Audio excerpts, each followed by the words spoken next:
Allez, salut tout le monde et bienvenue dans une toute nouvelle vidéo chez Cody. J'espère que vous allez bien. Aujourd'hui, on se retrouve pour une vidéo review. Et oui, vous allez me dire, mais Cody, t'avais pas dit que tu faisais plus ou tout ça? Si, bon, ok, d'accord, j'avais peut-être dit ça, c'est vrai.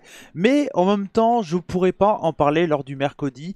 Donc c'est pour ça que je me suis dit que j'allais faire une petite vidéo review de la dernière journée du All Japan Pro Wrestling Champions Carnival, la finale, avec il y avait plein de matchs intéressants. Bien entendu, cette vidéo, vu qu'elle parle de All Japan, elle est sponsorisée par All Japan France.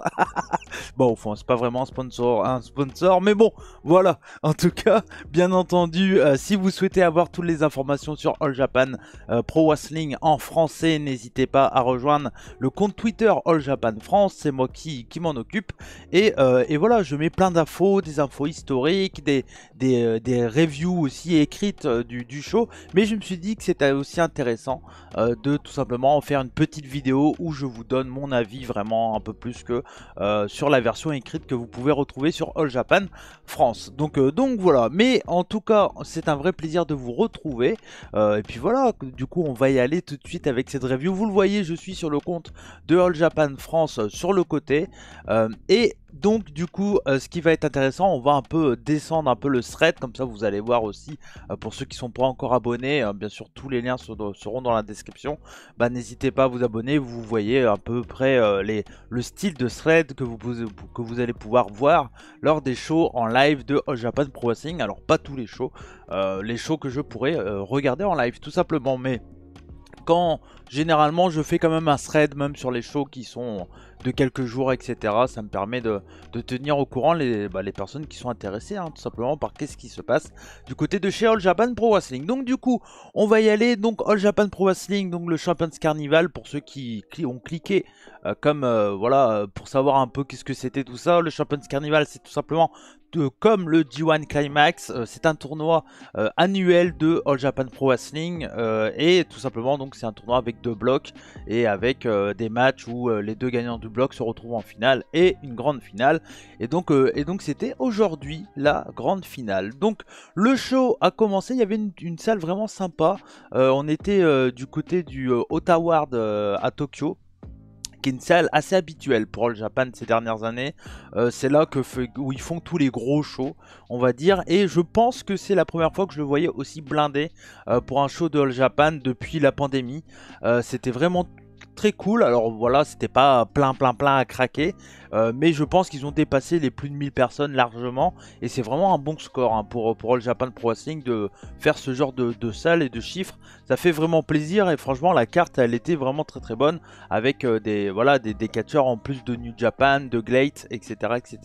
Donc ça aide aussi, même de Noah avec Keno, donc ça aide aussi voilà à amener un peu plus de monde, et c'est très intéressant que All Japan a choisi cette stratégie. Mais j'ai l'impression que c'est une stratégie un peu universelle au Japon, on se mélange, on fait promotion contre promotion, etc. C'est ce que les Japonais ont envie de voir après la pandémie. Donc ça fait plaisir. Donc voilà. Donc il y avait pour commencer, le premier match, c'était un match entre les jeunes de All Japan Pro Wrestling et également des jeunes de New Japan Pro Wrestling. Donc un match All Japan contre New Japan. Ça sera pas le premier de ce show. Et donc les Young Lions de New Japan, il y avait donc Yuto Nakashima, Ryohei Hoiwa et Kosei Fujita. Et de l'autre côté, c'était Ryuki Honda, Ryo Inoue, qui sont eux deux jeunes formés plus ou moins pour Honda, mais voilà, Honda était un jeune de Kejimoto du côté de chez Wrestle One. Il a commencé le catch, je crois, en 2019. En 2020, la promotion All Japan Pro Wrestling, Wrestle One, pardon, s'est arrêtée. Donc du coup, il est passé chez All Japan Pro Wrestling, et clairement, on va dire que sa fin de formation, c'est All Japan Pro Wrestling. Donc Kento Miyahara, Suwama, Yuma Aoyagi, etc. Qui s'occupe du dojo. Et franchement, voilà, il a pris le style totalement All Japan. Il fait très Suwamesque. Ryuki Honda, et moi personnellement j'aime beaucoup ce catcheur. Et de l'autre côté, donc Ryo Inoue, qui est lui un jeune rookie de All Japan Pro Wrestling, qui a rejoint il y a un an et demi je crois, le dojo de All Japan Pro Wrestling. Et également ils étaient accompagnés de Oji Shiba qui était en équipe pour la Junior Tag League, qui avait au même moment que le Champions Carnival Il était en équipe avec avec avec Ryo Inoue. Et donc là, il se retrouve un peu dans cette équipe All Japan, mais c'est quelqu'un qui est freelancer. Voilà, il n'est pas signé All Japan Pro Wrestling, mais il représentait un peu All Japan dans ce combat. On a eu un très très bon opener. Pour commencer, les jeunes, les 6 jeunes sont des catcheurs tous talentueux.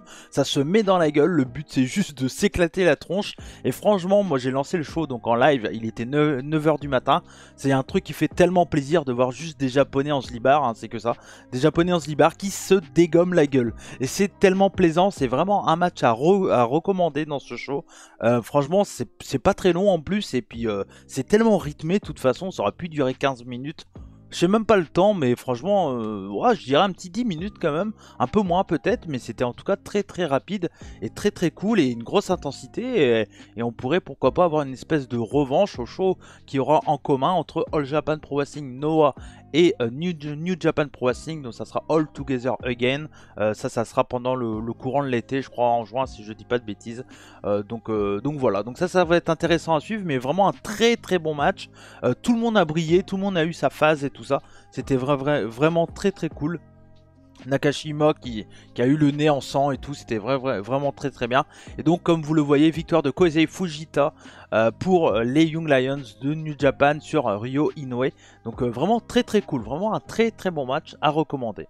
Ensuite, on avait donc un autre match six-man qui m'intéressait énormément, avec un match qui lui était, on va dire, All Japan Pro Wrestling plus Hell Lindaman qui représente Glade en général et Strongheart contre Kaito Ishida, Kotaro Suzuki et Yutani Black Generation, une faction de Glade, et il y a une histoire également entre donc cette faction et Hell Lindaman du côté de Glade où tout simplement que Kaito Ishida avait pris le titre G-Rex title à Hell Lindaman, puis ensuite il a perdu il y a peu de temps en plein au milieu du Champions Carnival. Il avait perdu contre T-Hawk, qu'on reverra dans le main event de ce soir. Donc on a eu un très très bon six-man, encore une fois, où ça a pris son temps. Au début il y a une domination là de Black Generation qui est vraiment sympa, mais on sent que c'est pour faire de la hit, hein, tout simplement. Et derrière on a voilà, quand les faces reviennent et tout ça, on a Lindaman qui s'énerve sur ses coéquipiers et tout, c'est vraiment cool.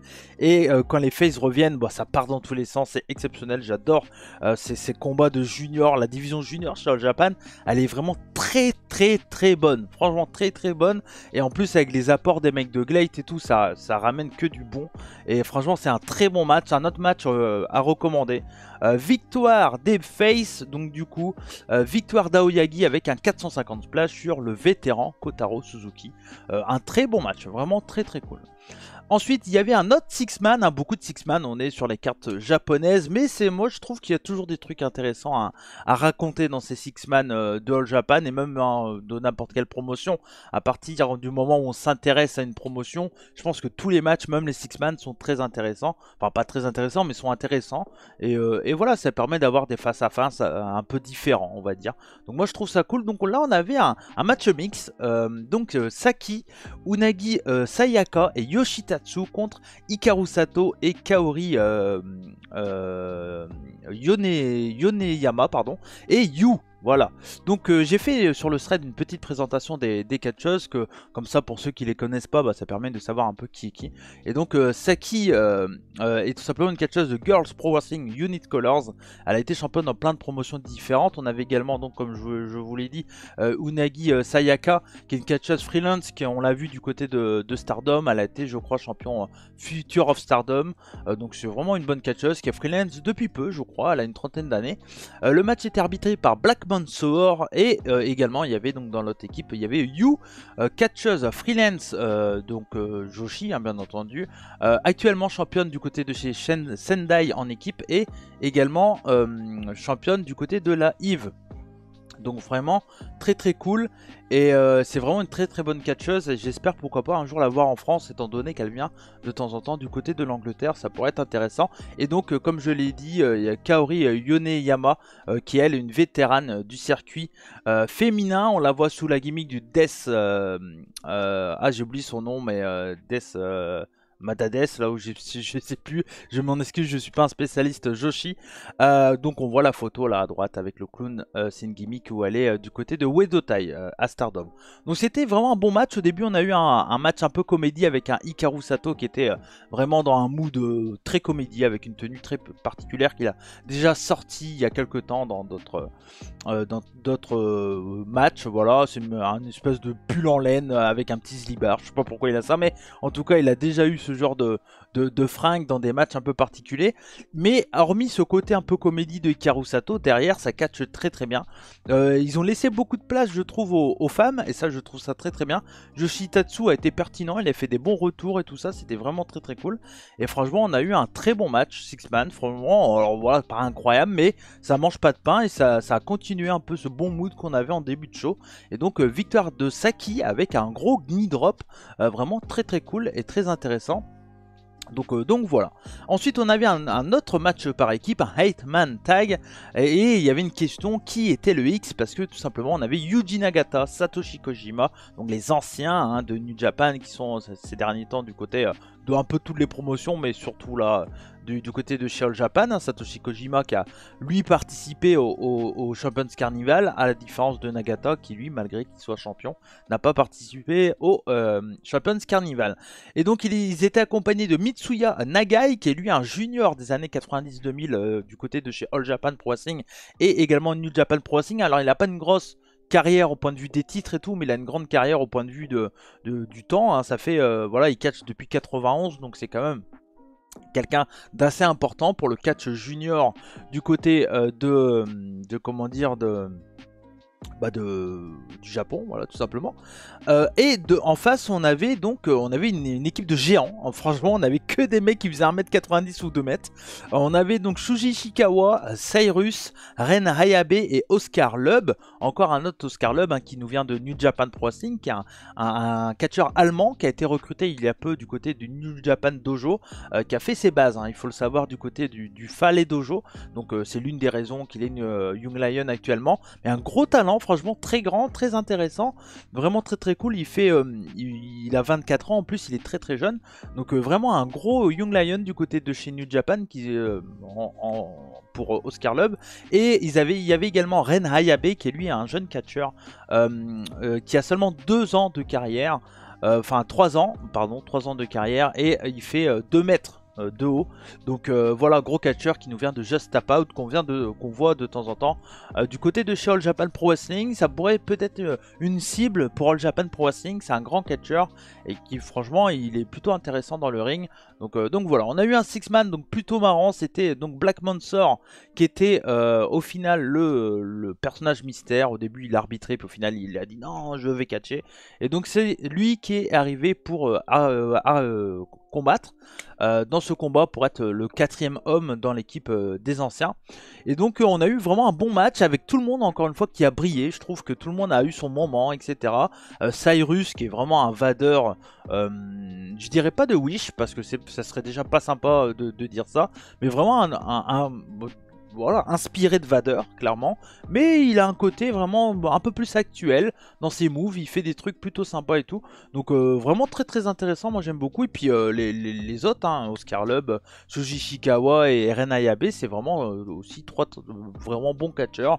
Donc vraiment très très cool. Et à la fin, on a une petite photo plutôt sympa avec Nikki Khan, l'une des arbitres qu'on connaît bien, parce que je crois que c'est la femme d'ailleurs de Shuji Ishikawa si je dis pas de bêtises, qui était peu du côté de chez VXV.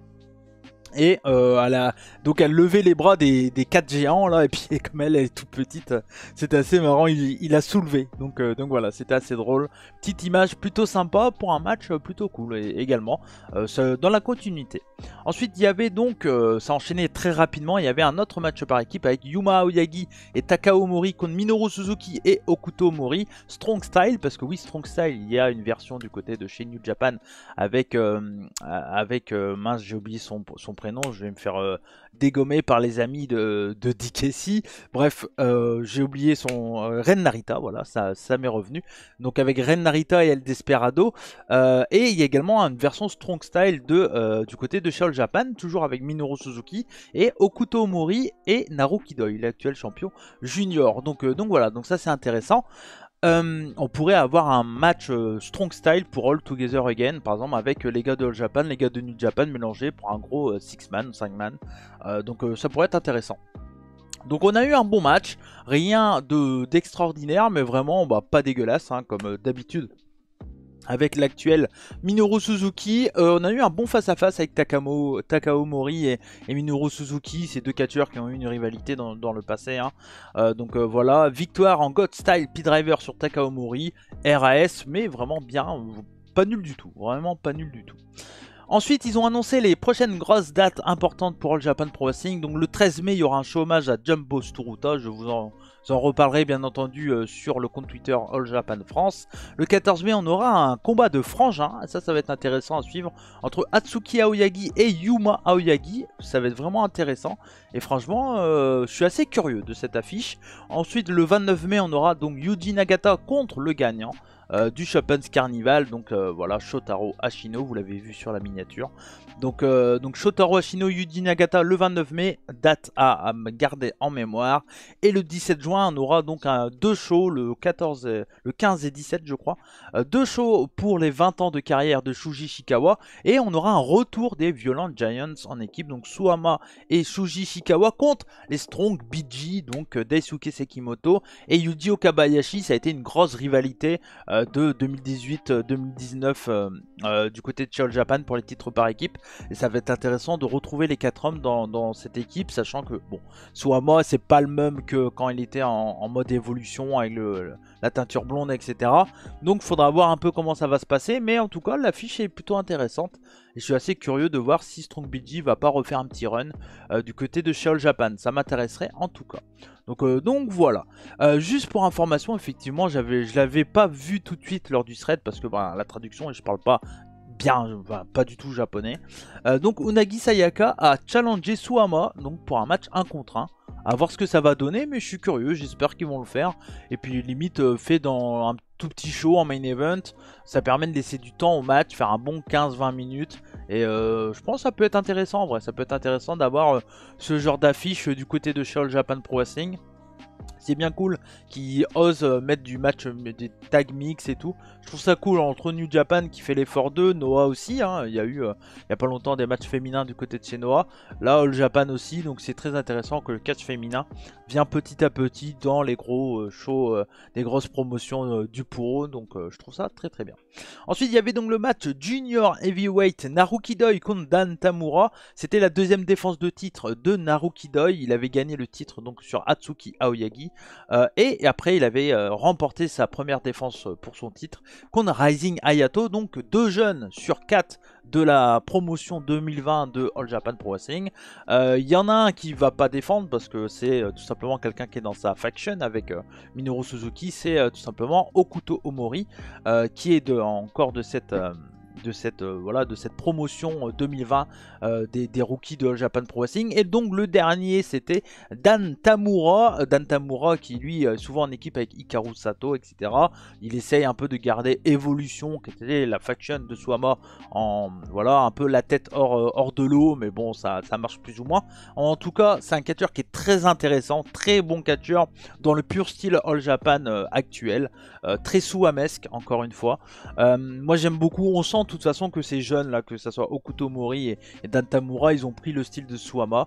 Et moi j'aime beaucoup, ça se met dans la gueule, c'est pas un match de junior comme on a l'habitude de voir, quand on a des Atsuki Aoyagi où ça part dans tous les sens et tout, mais on a vraiment un truc vraiment où ça se rentre dedans. C'est vraiment des grosses lariats, des moments très rapides, grosse hit aussi de Naruki Doi, mais des moments ultra rapides et vraiment très très plaisants de la part de Naruki Doi.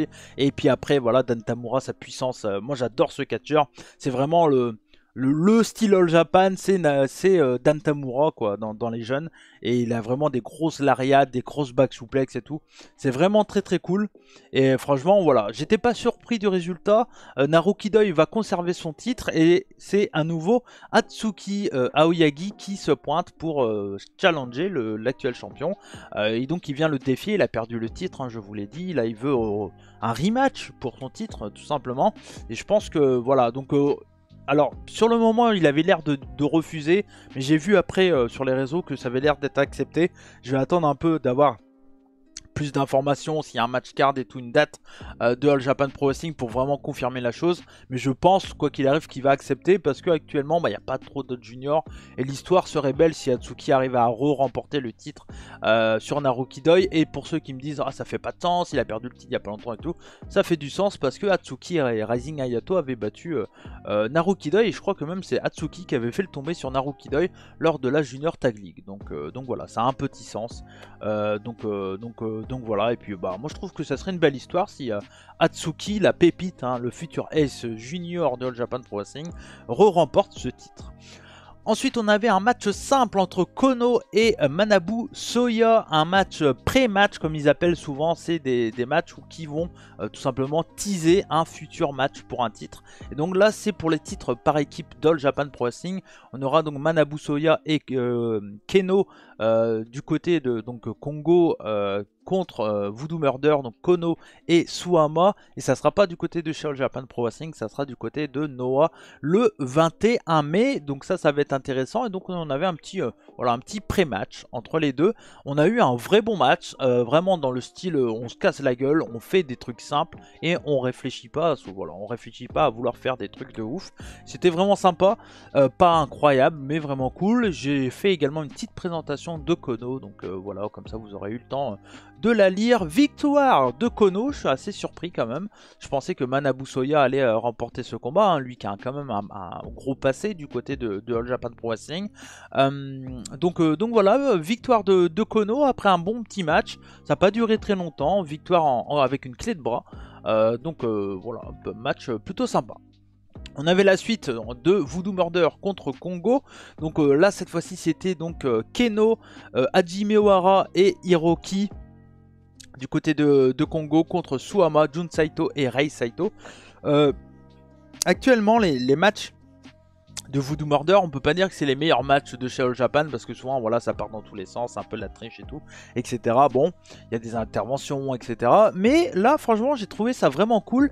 Il y a vraiment une tension entre Suama et Keno qui est vraiment très très intéressante, que j'aime beaucoup. Et les face à face étaient vraiment très très fun. Alors franchement, du coup, ça m'a vraiment hypé pour le match par équipe. Je trouve que c'était vraiment très très cool. Ça se rentre dedans, c'est rapide, même les frères Saito avec Hiroki et Ohara, c'est vraiment très très cool. Et franchement, c'est un vrai bon match, si vous voulez un peu vous donner un peu le goût pour le titre par équipe du côté de chez Noah, bah, je vous le conseille, c'était vraiment très sympa. Bon, vraiment assez surpris de ce combat, je m'attendais à un match un peu... Et franchement plutôt cool. À la fin du match, on a donc Suama qui a gagné avec une grosse powerbomb sur Hajime Ohara. Et il voulait donc Rei Saito et Jun Saito, les deux frangins Saito, voulaient mettre Ohara dans un sac mortuaire. C'est un truc qu'ils ont depuis pas mal de temps, depuis le début, hein. Voodoo Murder, depuis même la première génération 2007. Je vais pas faire ici, voilà, mais si vous voulez plus d'informations sur Voodoo Murder, demandez-moi, je vous répondrai. Mais donc du coup, il voulait le mettre dans un sac mortuaire, Keno intervient, tout machin, et puis au final, Keno se fait surpasser. Et c'est Keno qui finit dans le sac mortuaire, donc voilà, on continue l'histoire, ça sera la suite à voir du côté de chez Noah, donc ça va être intéressant, et j'espère quand même qu'il y a un titre All Japan défendu chez Noah. Historiquement parlant, c'est quand même particulier. On se souvient de l'histoire et la création de Noah, hein, Misawa qui était parti avec tout le roster ou presque de All Japan début 2000, donc voilà, c'est intéressant quand même de voir ça. Et franchement, je trouve ça très très cool, et c'est vraiment du frais dans le roster de All Japan Pro Wrestling d'avoir des catcheurs d'autres promotions. Je trouve ça très cool, et puis ils font des bons matchs en plus, donc c'est vraiment intéressant. On avait donc l'avant-dernier match, c'était All Japan Pro Wrestling contre New Japan Pro Wrestling part 2. Et donc c'était Yuma Anzai et Kento Miyahara, donc l'ace et le futur ace de la compagnie. Yuma Anzai, il est déjà appelé le super rookie. Il est vraiment considéré, il a un an et demi de carrière, hein. Il a autant de carrière que Ryo Inoue. Ils ont commencé en même temps, hein. C'est la promotion de ce début d'année avec, je crois, les frères Saito d'ailleurs, ou les frères Saito c'est peut-être un peu avant. Je crois que c'est un peu avant. Donc voilà, et donc il faisait face à Tetsuya Naito et Bushi, donc Lost in Gorman Ables Rapon de New Japan Pro Wrestling, qui était là. Et franchement, voilà, Kento Miyahara, quand il est sur un ring de All Japan, bah, ça fonctionne énormément et l'ambiance elle est exceptionnelle. Et pour Naito, bah, il a eu une grosse réaction du public de All Japan Pro Wrestling. C'était vraiment très cool, j'ai adoré cette grosse réaction. Et au début, donc on a eu dans le match Naito qui voulait esquiver totalement le combat avec tout simplement Kento Miyahara. Et au final, on a eu donc le face à face un peu plus tard dans le combat, et très bon face à face. J'ai vraiment envie de voir, et j'espère qu'on aura un jour ou l'autre un Naito Kento Miyahara, parce que franchement c'était très cool. Franchement, alors c'était un Naito en t-shirt, hein, mais on a eu un très bon match par équipe. Match clairement à recommander, bien construit, avec Yumanzai qui est plus faible mais qui donne tout son cœur pour essayer de faire gagner son équipe. Malheureusement à un moment, Bushi utilise le Black Mist pour aveugler Kento Miyahara et l'évacuer du ring, et derrière bah voilà, ils isolent Yuma Anzai, et donc il se retrouve tout seul. Il y a une combinaison un peu foireuse de la part de LG, suivi d'un destino de tout simplement Tetsuya Naito pour la victoire de New Japan Pro Wrestling. Donc New Japan qui a clairement dominé les deux rencontres en face à face entre All Japan et New Japan. Mais bon, en tout cas c'était vraiment un très bon match. Il y a eu une petite promo derrière de Kento que j'ai pas tout à fait su qu'est-ce qu'il racontait, s'il demandait un match 1 contre 1, ou en tout cas j'ai l'impression qu'il a mis encore over Yuma dans le style oui il est jeune mais il a beaucoup de potentiel et un jour il va te battre, un truc du style. Donc voilà, plutôt intéressant et ça sera à suivre. Et voilà, comme je le mets, hein, les Giant Knee de Yuma Anzai sont fantastiques, et même mieux je trouve que ceux de Konosuke Takeshita. Après voilà, c'est peut-être mon fight-boyisme qui me fait dire ça, mais moi je trouve que je suis tout aussi fanboy, hein, de Konosuke Takeshita, mais Yuma Anzai il a un potentiel qui est monstrueux et il est très jeune, donc c'est vraiment très intéressant.